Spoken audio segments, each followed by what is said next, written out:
तो जब 35% आबादी हमारी अपनी है तो मुख्यमंत्री 3% की आबादी वाला क्यों बनना है? निश्चित रूप से आने वाली 2025 फरवरी के चुनाव के अंदर हम दिल्ली को एक दलित मुख्यमंत्री और बहुजन सरकार देने का काम करेंगे। दिल्ली के अंदर 25 लाख कर्मचारी आउटसोर्स पर काम कर रहे हैं। इसलिए काम कर रहे हैं कि सरकार राज्य की और केंद्र की पूरा सिस्टम आउटसोर्स पे कर दिया है। सरकारी नौकरी निकालेंगे नहीं, और जब सरकारी नौकरी निकालेंगे नहीं तो रिजर्वेशन मिलेगा। तो ये जो 25 लाख की आबादी है जिसके लिए दिल्ली में बहुत बड़ा शोषण हो रहा है, एमसीडी के अंदर भी ये प्रथा शुरू हो गई है ठेकेदारी की। ये हम चलने नहीं देंगे, किसी भी सूरत में नहीं चलने देंगे। ये प्रथा खत्म करनी है कि नेताजी आते हैं और गला साफ करते चले जाते हैं। ऐसे नेताओं का बहिष्कार करना पड़ेगा। 26 नवंबर 2024 को रामलीला मैदान को खचाखच भरना।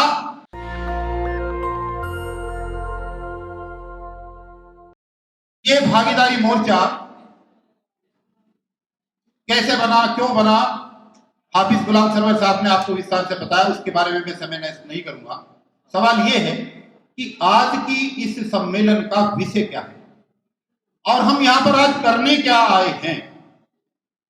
जो हम लोगों ने तय किया है चुनिंदा साथियों ने, वो 4 पॉइंट है आज के इस एजेंडे के। पहला है कि जो हमारी हकमारी हुई है, हर सरकार ने, हर पार्टी ने जो हमारी हकमारी हुई है, उस हकमारी के खिलाफ आवाज उठानी है। और दिल्ली के अंदर जब हमारी आबादी, अगर हम ज्यादा की बात भी ना करें, अगर हम दलित और मुस्लिम की बात भी करें, तो 35% आबादी हमारी अपनी है। तो जब 35% आबादी हमारी अपनी है तो मुख्यमंत्री 3% की आबादी वाला क्यों बनना है और क्यों बनना चाहिए, ये आज का थी। और हमारा मानना यह है, जो रेजोल्यूशन हमने पास किया है और आज कराना चाहते हैं, इस शिद्दत के साथ कि मेरे सम्मानित साथी जो मंचासीन है उस बात पर ध्यान दें कि हम सब लोग मिलकर अगर प्रयास करें तो दिल्ली में एक नई राजनीतिक विकल्प को हम जन्म दे सकते हैं। और इसके लिए जो हमने इसमें लिखा भी है कि अपनी अनुपातिक आबादी का बनो भागीदार, अपनी अनुपातिक आबादी का बनो भागीदार और दलित मुख्यमंत्री और बहुजन सरकार, ये एक एजेंडा है जिसको लेकर के आज का ये प्रोग्राम निर्धारित हुआ है। दिल्ली के अंदर फरवरी 2025 में विधानसभा का चुनाव है। हमारे पास 7 महीने हैं। इस 7 महीने में हम दिल्ली की 70 विधानसभाओं पर एक ऐसा मजबूत संगठन खड़ा करेंगे कि जहां सामाजिक सुरक्षा की दृष्टि से भी जहां कहीं अप्रिय घटनाएं हो जाती हैं, वहां भी अगर हमें इकट्ठा होना पड़े तो हम हजारों की संख्या में 1 घंटे या 2 घंटे के अंदर इकट्ठे हो सके। इसके लिए 70 विधानसभाओं में से लगभग 35 विधानसभाओं पर आज रेजोल्यूशन पास करने के बाद इस सम्मेलन के लास्ट में हम 35 विधानसभाओं पर विधानसभा के संयोजक घोषित करेंगे। उसकी हमने लिस्ट बना रखी है और सहमति सबसे ले रखी है, ताकि उन विधानसभाओं पर काम 1 जुलाई से शुरू हो जाए और जो बाकी 35 विधानसभाएं बचेंगी, जहां तक हम अभी तक नहीं पहुंच पाए हैं, हमारा अगला लक्ष्य 1 सितंबर, आने वाला 1 सितंबर दूसरा सम्मेलन, उसमें हम करेंगे, अपने तमाम कार्यकर्ताओं के साथ करेंगे, अपने इन सहयोगी साथियों के साथ मिलकर के करेंगे। और हमारा प्रयास होगा कि उस सम्मेलन के अंदर हम दिल्ली के अंदर कम से कम 20,000 लोगों की गैदरिंग करके इस मुद्दे को आगे बढ़ाएं। जो रेजुलेशन पास हुआ उसके अकॉर्डिंगली जो तीसरे चरण का प्रोग्राम है वो है 26 नवंबर 2024 को रामलीला मैदान को खचाखच भरना और दिल्ली की सत्ता का वहां से शुरुआत करना। हम कितने सफल होंगे हमें नहीं पता, हम कितने सफल हो पाएंगे ये अभी हमें नहीं पता है, लेकिन आज जिस तरीके के साथियों को हमने बुलाया और सबका सहयोग और प्यार और मोहब्बत मिली और लोग आए, जितनी यहां की कैपेसिटी थी उसके हिसाब से सफल प्रोग्राम जो आप लोगों ने किया, अगर यही प्यार आगे मिलता रहा और हम उपस्थित साथी आज अगर संकल्प लेकर के गए तो निश्चित रूप से आने वाली 2025 फरवरी के चुनाव के अंदर हम दिल्ली को एक दलित मुख्यमंत्री और बहुजन सरकार देने का काम करेंगे और हम सफल होंगे, ऐसी उम्मीद है। मेरा एक कहना यह भी है, मेरी एक सोच यह भी है कि तैयारी भी होनी बहुत जरूरी है। सिर्फ आबादी होना जरूरी नहीं है, आबादी तो हुई किसी की लाखों की और तैयारी ना हुई 10 लोगों की भी, तो फिर उससे बढ़ी हुई आबादी का भी कोई महत्व नहीं। दिल्ली के अंदर जितने भी तमाम उपजातियां रहती हैं, अगर हम ईमानदारी से बात करें तो इन उपजातियों के अंदर सबसे बड़ी जो तादाद है वो दिल्ली के अंदर वाल्मीकि समाज।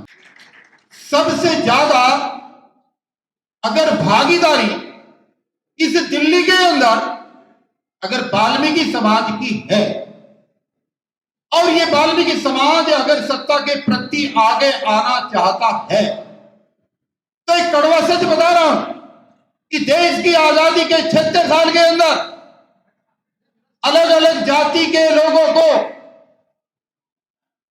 अलग अलग प्रदेशों का अलग अलग समय पे मुख्यमंत्री बनने का मौका मिला, लेकिन ये एक ऐसा समाज है जिसके किसी सम्मानित भाई या बहन को आज तक इस देश के अंदर मुख्यमंत्री बनने का मौका नहीं मिला। जब ये समाज, हम मानते हैं कि सबसे पिछड़ा हुआ है, अगर ये समाज तैयारी करेगा, हम इनकी बस्तियों में जाएंगे, हम इनके घरों तक जाएंगे, हम इनको समझाने का काम करेंगे, हम इनके यूथ को भी समझाने का काम करेंगे, तो अगर जो प्लान हम लेकर के चले हैं दिल्ली के मुख्यमंत्री का और दलित होने का, तो हमारी प्राथमिकता यह रहनी चाहिए, मैं अपने दिल दिमाग प्रतिबद्धता के साथ बाबा साहब की सौगंध खा करके इस बात के लिए वचनबद्ध हूं कि उस लाइन में मैं नहीं हूं। मुझे अच्छा लगेगा कि अगर वो दिन आएगा तो दिल्ली के वाल्मीकि समाज की कोई सम्मानित बहन या भाई यहां से मुख्यमंत्री बना। ये करने में अगर हम कामयाब हुए तो इसका मैसेज पूरे देश के अंदर जाएगा। ये 4 पॉइंट थे और एक महत्वपूर्ण पॉइंट जो नया मैं आपके सामने रखने जा रहा हूं, और मैं अटेंशन चाहूंगा स्टेज पर बैठे हुए अपने तमाम सम्मानित साथियों से। दिल्ली के अंदर 17% रिजर्वेशन अनुसूचित जाति के लोगों को मिलता है। वो क्षेत्र चाहे राजनीति का हो, वो क्षेत्र चाहे सामाजिक नौकरियों के मामले का हो, और वो चाहे शैक्षणिक क्षेत्र हो, 17% रिजर्वेशन शेड्यूल कास्ट के लोगों को दिल्ली में मिलता है। अब ये लोग हैं कौन? ये दिल्ली के पैदा हुए लोग नहीं है। दिल्ली की टोटल आबादी का अगर 10% हिस्सा दिल्ली में दलित समाज में दिल्ली देहात का है, तो 90% लोग वो हैं जो देश के अलग अलग प्रदेशों से चल करके आकर के दिल्ली में बसे। ऐसा ही है या नहीं है? जब अनुसूचित जाति के लोगों को, नागरिकों को देश के भिन्न भिन्न प्रदेशों से आकर इस दिल्ली में 17% रिजर्वेशन का लाभ मिल रहा है। तो इसी प्रदेश के अंदर झारखंड, नागालैंड, सिक्किम, राजस्थान और वो तमाम प्रदेश जहां के एसटी यहां पर दिल्ली में रहते हैं और वो यहां के वोटर हैं, तो उनको भी 7% का रिजर्वेशन दिल्ली में मिलना चाहिए। भाई एक महीना सेंट्रल गवर्नमेंट की तहत राजस्थान से दिल्ली आकर के बसा, यहां पर मकान बना लिया, यहाँ का वोटर, उसके बच्चे यहां पैदा हुए, तो जब बच्चे यहां पैदा हुए तो उसके बच्चों को रिजर्वेशन एसटी का क्यों ना मिले? मिलना चाहिए, नहीं मिलना चाहिए?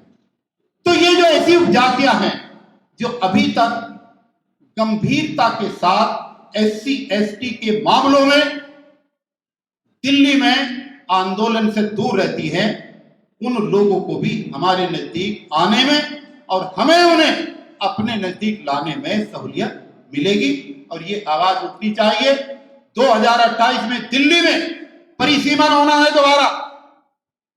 हमारी ये मांग है आज इस मंच के माध्यम से कि आने वाले अगले परिसीमन के अंदर राजनीतिक रूप से जो लोकसभा है, जो राज्यसभा है, जितनी भी विधानसभाओं के अंदर सीट निर्धारित होगी, एसटी का रिजर्वेशन उनके अंदर होना चाहिए।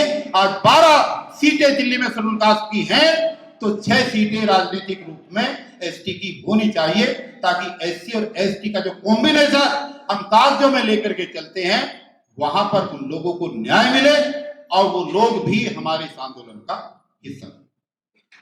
ये 4 पॉइंट जिनके ऊपर ये आज का सम्मेलन था। और दिल्ली के अंदर 25 लाख कर्मचारी आउटसोर्स पर काम कर रहे हैं। इसलिए काम कर रहे हैं कि सरकार राज्य की हो चाहे केंद्र की, पूरा सिस्टम आउटसोर्स पे कर दिया है। सरकारी नौकरी निकालेंगे नहीं, और जब सरकारी नौकरी निकालेंगे नहीं तो रिजर्वेशन मिलेगा नहीं। तो ये जो 25 लाख की आबादी है, जिसके लिए दिल्ली में बहुत बड़ा शोषण हो रहा है, सिर्फ 12, 13, 14 हजार रुपए सैलरी, और आज बच्चों की हालत ये हो रही है कि जिन्होंने एमए बीए भी कर लिया है, वो भी आउटसोर्स की नौकरी करने के लिए मजबूर हो रहे हैं। इनको कैसे न्याय मिलेगा? ये हमारे आने वाले एजेंडे का एक प्रमुख पार्ट रहेगा। और मैं लड़ रहा हूं कई सालों से आउटसोर्स के कच्चे कर्मचारियों के लिए, और जब तक जिंदा रहूंगा लड़ता रहूंगा। एमसीडी के अंदर भी ये प्रथा शुरू होगी है ठेकेदारी की, ये हम चलने नहीं देंगे, किसी भी सूरत में नहीं चलने देंगे। इसका मिलकर मुकाबला है। मेरे सम्मानित साथियों, मैंने पहले भी कहा है, बहुत ही सम्मानित साथी मेरे नेता के रूप में हैं, जिनको बोलने का मौका मिलेगा। मेरा विनम्रता के साथ आग्रह है कि कम से कम शब्दों में 3 बातें। पहली, कि क्या आप इस भागीदारी के एजेंडे का समर्थन करते हैं या नहीं, नंबर 1। नंबर 2, अगर करते हैं तो आने वाली 1 सितंबर के प्रोग्राम में आपकी तरफ से क्या सहयोग रहेगा? यह प्रथा खत्म करनी है कि नेताजी आते हैं और गला साफ करते चले जाते हैं। ऐसे नेताओं का बहिष्कार करना पड़ेगा जो अपने साथ में अपने आदमियों को 10 को भी लेकर के नहीं आते। ये गलत प्रथा बना रखी है। और तीसरा, कि उस प्रोग्राम को या इस बैनर के नीचे जो एजेंडा हमने निर्धारित किया है, इसमें अगर आपका कोई वैल्यूएबल सुझाव है तो निश्चित रूप से हम उसको मानेंगे। आप अपना सुझाव इसमें दे सकते हैं। जो 35 विधानसभाओं का मैंने अभी आपसे जिक्र किया है, जो संगठन के लोग हैं, मेरा उनसे आग्रह है। राजद साहब हैं, 2 नाम उन्होंने दिए हैं, एक करोल बाग से, एक पटेल नगर से। इसी तरीके से अगर हर संगठन का आदमी, अगर हर संगठन एक विधानसभा भी छांट ले और प्रतिबद्ध हो जाए कि विधानसभा मुझे जितानी है अपने लिए, अपने बच्चों के लिए, अपने समाज के लिए, और दिल्ली में दलित मुख्यमंत्री बनाने के लिए, तो 6 महीने में पासा बदल जाए। तो इनके अंदर अगर कोई भी संगठन इस 35 की जो टीम आज हम घोषित करेंगे, उसके अलावा अगर वो इस मुहिम के अंदर किसी विधानसभा की जिम्मेदारी लेना चाहते हैं तो हम उनका स्वागत करेंगे, निश्चित रूप से स्वागत करेंगे। और ये टीम मजबूत साथियों की टीम है। मेरी भी, मेरा चाहे यहां पर कुछ भी नाम हो, कुछ नहीं फर्क पड़ता, मेरी भी एक विधानसभा रहेगी, सिर्फ एक। मैं भी एक विधानसभा में काम करूंगा और मेरा दूसरा साथी भी अपनी विधानसभा में काम करे। ये नहीं कि मैं अध्यक्ष बन गया तो मैं सिर्फ बातें बनाऊंगा। जब तक मैं खुद काम नहीं करूंगा, जब तक मेरी टीम काम नहीं करेगी। सबसे बढ़िया काम मैं अपनी विधानसभा में करके दिखाऊंगा, तब मेरी टीम के लोग अपनी विधानसभाओं पे काम करेंगे। तो मेरी विधानसभा वो हमने छाट रखी अपनी टीम बनाकर। मैं इंजीनियर डीसी कपिल दिल्ली की, नई दिल्ली की उस विधानसभा पर जहां से आदर के योग्य मुख्यमंत्री अरविंद केजरीवाल चुनाव लड़ते हैं, मैं वहां पर तैयारी करूंगा और खुद प्रत्याशी नहीं रहूंगा, लेकिन उस विधानसभा को इतना मजबूत करूंगा, इतना मजबूत करूंगा कि जो भी प्रत्याशी हमारी टीम, हमारा समाज निर्धारित करेगा, या हम किसी को और राजनीतिक विकल्प में किसी और पार्टी को जन्म देंगे या हम किसी के साथ जाएंगे, ये अभी एजेंडे का पार्ट है, ये कोई क्लियर नहीं है। लेकिन हम उस विधानसभा को घर घर जाकर तैयार करेंगे और उसको जीतने के लायक बनाएंगे। तो मेरी विनम्रता के साथ ये अपील है तमाम साथियों से कि जब आप अपनी बात रखें तो ज्यादा विस्तार में ना रखें, एजेंडे पे बात करें, किसका समर्थन करते हैं, हम इसमें सहयोग क्या देंगे और हमारा एडिशनल सुझाव क्या है। अब सहयोग की बात एक चीज कह करके अपनी बात खत्म कर रहा हूं कि पानी की बोतल भी 20 रुपए की आती है, चाय भी आजकल 20 रुपए की आने लगी, महंगाई बहुत है। मैंने पिछली जून से लेकर इस जून तक 12 प्रोग्राम किए हैं, ये लोग बैठे हैं, सब जानकारी है। 5वां प्रोग्राम तो इसी ऑडिटोरियम के अंदर है। तो दोस्तों, हर चीज में पैसा लगता है, बिना पैसे के तो कुछ होता नहीं होता ना। मेरी हाथ जोड़ करके अपील है, अरे ज्यादा नहीं, मत दो 100 रुपए, मत दो 1000, 1 रुपया तो दे सकते हो भाई, 1 रुपया तो दे सकते हो, या 1 भी नहीं दे सकते, लेकिन वो 1 रुपया भी आपसे जब लूंगा, दान पेटी में डलवा कर नहीं, रसीद काट करके 1 रुपए की भी रसीद ले, ताकि पारदर्शिता संगठन में बनी रहे, होना चाहिए। तो मेरी आप लोगों से गुजारिश है, बहुत सम्मानित साथी बैठे हैं, बहुत होनहार साथी बैठे हैं, आर्थिक रूप से बहुत संपन्न साथी बैठे हैं। तो जब अपने सहयोग की बात करें तो निश्चित रूप से ये जरूर बताएं कि उनका आगे भविष्य में अगर इस आंदोलन को हम आगे बढ़ाते हैं क्या योगदान रहेगा, और जो योगदान रहेगा, जो साथी आज भी सहयोग करना चाहते हैं, तो हमारे 2 मित्र वहां पर रसीद लेकर के बैठे हुए हैं, आप उसमें अपना आर्थिक सहयोग दे सकते हो, जो भी जिसकी स्वेच्छा हो, क्योंकि आर्थिक सहयोग देने से उस आंदोलन और संगठन के प्रति आपकी ईमानदारी, समर्पण और बहुत सारी चीजें जुड़ी। तो ये मेरी विशेष अपील है कि आप अपना सहयोग जरूर करें और भविष्य के लिए भी निर्धारित। तो मैं बाद में रेजुलेशन पास कराऊंगा, इसलिए जो भी मंच का संचालक है, कम से कम समय में एक साथी को बुलवाएं जो मंच पर बैठे हैं। और ऐसा नहीं है कि जो मंच पर बैठ गए हम ही सेनापति हैं, मेरे बहुत सारे सम्मानित साथी नीचे ऐसे बैठे हैं जो इनसे भी ज्यादा मजबूत है। नेशनल दस्तक की आपसे गुजारिश है कि अगर इसको बचाना चाहते हैं तो नेशनल दस्तक को सब्सक्राइब करने के लिए रेड कलर के सब्सक्राइब बटन को दबाएं, फिर बेल आइकन की घंटी दबाएं। नेशनल दस्तक को बचाने के लिए बहुत जरूरी है कि हर खबर को शेयर करें, लाइक करें, कमेंट जरूर करें।